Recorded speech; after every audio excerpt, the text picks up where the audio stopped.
Bordeaux, milieu des années 30.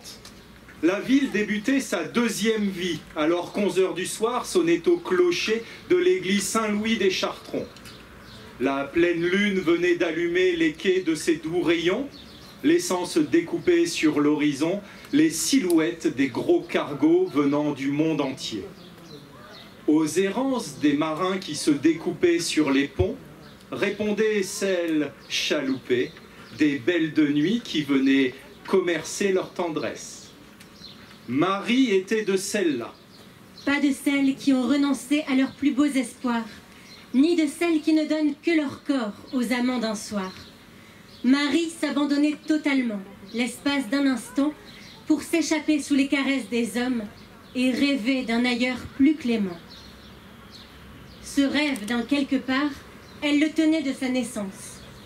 La seule chose qu'elle savait, c'est qu'elle était née à Bordeaux et que l'assistance publique l'avait baptisée du nom de Marie Basilide, nom glané au hasard du regard sur le calendrier d'un employé d'état civil. Ensuite, sa vie, elle avait ressemblé à celle vécue par ces personnes nées quelque part sans vraiment savoir où. Ballottée de foyer en foyer, elle avait grandi dans la campagne bordelaise, aux alentours de Cubzac.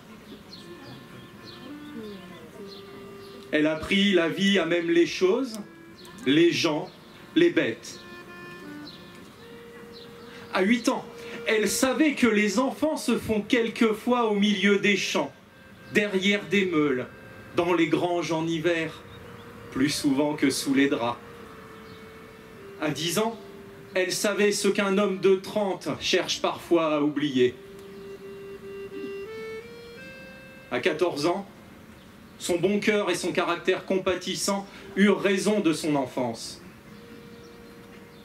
Distribuant sa tendresse aux gamins du village, elle était devenue femme. Être grosse à cette époque, ce n'était pas bien vu. Elle s'était enfuie à Bordeaux avec 100 francs volés dans la caisse de la poste. De Bordeaux, elle n'avait pas vu grand-chose, travaillant d'arrache-pied comme domestique.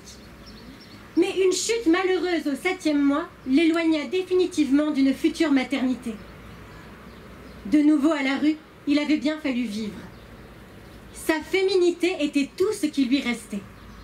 Alors elle fut étonnée d'être payée pour donner son corps comme un poète rémunéré pour ses vers qu'il aurait volontiers laissé imprimer gratis.